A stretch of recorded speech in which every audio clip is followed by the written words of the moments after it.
नमस्कार मित्रों, आशा करते हैं आप सभी सकुशल हों। मेरे धार्मिक चैनल पर आपका स्वागत है। तो आज का विषय है पाप के लक्षण। जिसके अंतःकरण में पाप है उसमें यह लक्षण पाए जाते हैं। ये 10 लक्षण जिसके अंतःकरण में हो तो अंतःकरण पापी है। इन लक्षणों का अगर अपने अंदर एक का भी स्थान हो तो नाम जप के प्रभाव से उसको हटा दो, नहीं तो वह पाप कर्म करवाता रहेगा। पहला, चोरी किसी की भी चोरी। बहुत प्रकार की चोरी होती है। किसी और महापुरुष की बात छाप अपनी लगा के चोरी हो गई। भागवतिक सिद्धांतों में भी किसी और महापुरुष की बात है और छाप अपनी लगा दी, बात अपनी लगा दी तो चोरी हो गई। जिसकी बात है उसी का नाम लेकर बोलो पूज्य। अमुक महापुरुष ने ऐसे वचन बोले। अपनी छाप नहीं लगानी, चाहे वो पद हो चाहे उनकी शब्दावली हो। उन महापुरुष ने ऐसा कहा, चोरी। दूसरे की वस्तु का, दूसरे के अस्तित्व का अपहरण करना चोरी कहलाता है। जिसमें चोरी करने का स्वभाव है, चाहे वो जो भी चोरी हो।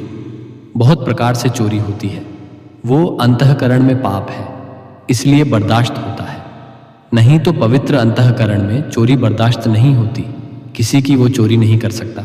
छल कपट के द्वारा, बेईमानी के द्वारा और भी अन्य वृत्तियों के द्वारा जो दूसरे से धन लिया जाता है, वस्तु ली जाती है, उसके स्वत किया जाता है, उसके अधिकार को छीना जाता है, ये सब चोरी के अंतर्गत आता है।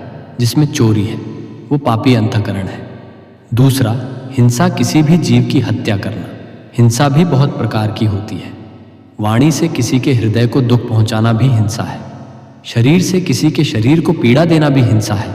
आप खिलवाड़ में किसी जीव के साथ आप उसको बंद करके मनोरंजन कर रहे हैं और उसको प्राणों का भय लग रहा है, यह हिंसा के अंतर्गत ही आएगा।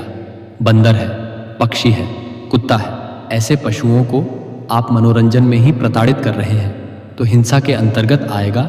आप मांस खाते हैं लेकिन आप किसी जीव की हिंसा नहीं करते, पर हिंसा करने का पाप आपको लगेगा क्योंकि आप उस मांस को खाते हैं। यह जो लोग कहते हैं कि मछली में तो कोई ऐसा भगवान ने मत्स्य अवतार धारण किया है। मत्स्य अवतार, मछली का अवतार भगवान ने धारण किया है। और जिनको ये लगता है कि अगर हम खाएंगे नहीं तो ये बढ़ जाएंगे, तो फिर नरक भी आपके लिए भगवान ने तैयार किया है। क्योंकि आप विनाश लीला के पार्षद बनेंगे तो विनाश आपका होगा, आपकी दुर्गति होगी। ये जिम्मेवारी भगवान की है, सृष्टि का सृजन करना, पालन करना और संहार करना। अरे भाई, ये भगवान की सृष्टि है। सृजन करना, पालन करना, लय करना, ये भगवान के ऊपर आप मर्यादा से चलो। जो मनुष्य धर्म है उसका पालन करो। राक्षस धर्म को स्वीकार ना करें। हिंसा, जिसके अंदर हिंसा, वो पापी पुरुष है, उसका अंतःकरण पाप से युक्त है। चोरी, हिंसा और पराई स्त्री से व्यभिचार, ये पापी पुरुष का लक्षण है। जो माताओं बहनों को देखते ही भोग दृष्टि से देखता है, गंदी दृष्टि से देखता है, जो पराये शरीरों के साथ व्यभिचार प्रवृत्ति करता है, वो पापी हृदय है, वो अंतःकरण पाप में है। व्यभिचार बहुत जोर से फैल रहा है क्योंकि इसी से बुद्धि भ्रष्ट होगी और भजन साधन धर्म अध्यात्म इनसे दूरी बना देगा। ये जहाँ काम तहाँ राम नहीं, जहाँ राम नहीं। काम जैसे सूर्य और अंधेरा एक साथ नहीं रह सकता, ऐसे ही भगवत भजन और काम एक साथ नहीं रह सकता। इसलिए जो व्यभिचार परायण है, पानी ग्रहण संस्कार करके अपनी पत्नी के साथ संतानोत्पत्ति के लिए क्रिया करना धर्ममय काम भगवत स्वरूप है, उसमें पाप नहीं है। लेकिन पराई स्त्री के साथ व्यभिचार प्रवृत्ति यह महान पाप है। चौथा, असत्य भाषण, झूठ बोलना, यह पापी का लक्षण है। जो बात पर झूठ बोलते हो, तनिक भी तुम्हें भय नहीं लगता। झूठ बोलने में तुम्हारे सुकृत नष्ट हो रहे हैं, तुम्हारी आयु नष्ट हो रही है। नहीं, असत्य संपादातक पुंजा क्यों झूठ बोलते हो?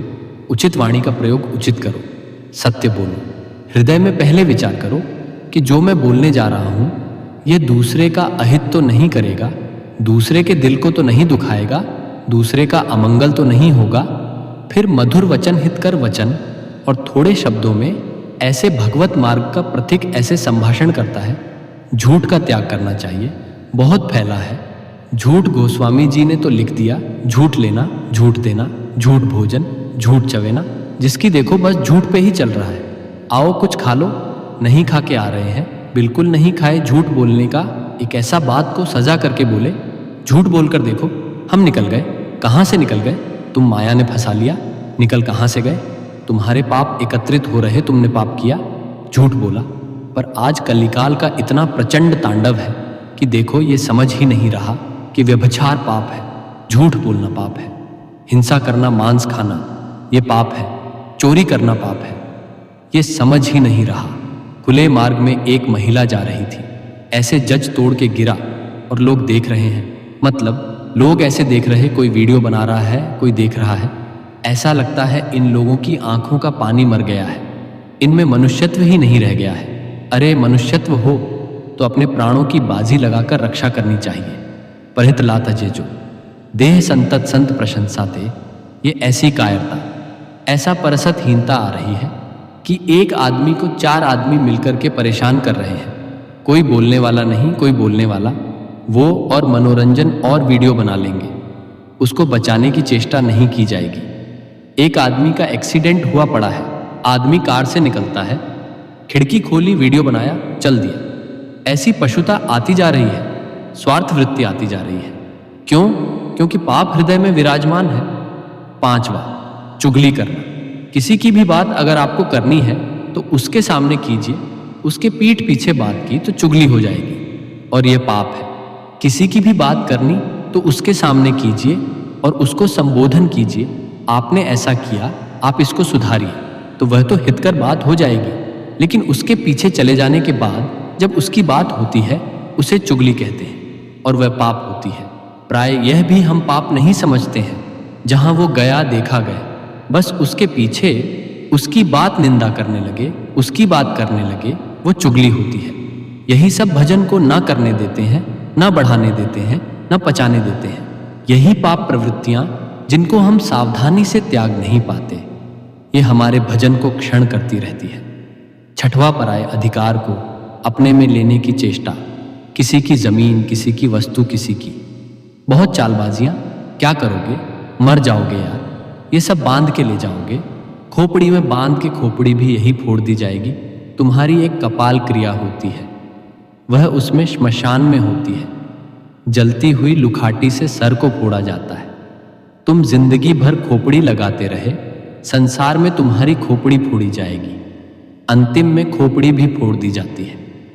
जैसे मंदिर में खेती लगी है, जमीन लगी है, उसका अन्न धन आप स्वयं अपने प्रयोग में करें, बुजुर्गों ने लगा दिया, इसके बाद आपने अधिकार में अपने ले लिया। यह सब पाप का लक्षण है। कभी किसी की इंच भर जमीन, 1 रुपया, 1 दाना भी लेने की कोशिश मत करो तो आनंदित रहोगे। लेकिन बस किसी तरह माया का हिसाब क्षेत्र बढ़ा है, बस किसी तरह, बस अहंकार की पुष्टता होती। 7वां, पराया अनिष्ट चिंतन। अनिष्ट करना कुछ लोगों का स्वभाव होता है।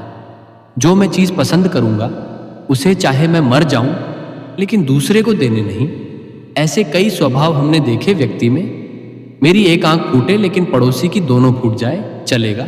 मेरी एक फूट जाए, पड़ोसी की दोनों फूट जाए तो चलेगा। मतलब बहुत तरह से हम दूसरे का अनिष्ट सोचते रहते हैं। धन्य है उनका जीवन जिनके जीवन में किसी का अनिष्ट सोचने की बात नहीं है। नहीं, प्राय अनिष्ट पड़ोसी से, पड़ोसी के वह दुकान वाला, सामने दुकान वाला, ऐसे आसपास के, वो अगर मर जाए, अगर उसका अनिष्ट हो जाए तो मैं खुशी हो जाऊं, मैं सुखी हो जाऊं, ऐसा चिंतन ये पाप का लक्षण है, पापी अंतकरण का लक्षण है। 8वां, बोलने में अश्लीलता।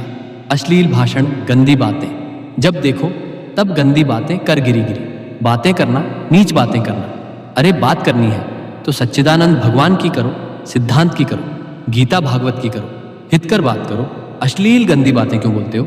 पापी पुरुष का लक्षण होता है अश्लील संभाषण करना। पूज्य बाबा ने कहा, यदि नाम जप करता है, अश्लील भाषण करता है तो नाम जप का कोई प्रभाव नहीं होगा। और 9वां, असंबद्ध प्रलाप, बेमतलब का बोलने का स्वभाव। ऐसे लोग पाप हृदय होता है, इसीलिए ऐसा बोलते रहते हैं। असंबद्ध प्रप और दवा, अभिमान में मैं बस, वो अभिमान भरा। ये पाप का लक्षण। जब निष्पाप हो जाओगे तो धन्य हो जाओगे। अभिमान भगवान के चरणों में समर्पित हो जाएगा। चोरी, हिंसा, व्यभिचार, झूठ, चुगली पर, धन की इच्छा पर आया, अनिष्ट चिंतन और अश्लील भाषण, असंबद्ध प्रप और देहाभिमान, ये 10 लक्षण पापी में पाए जाते हैं।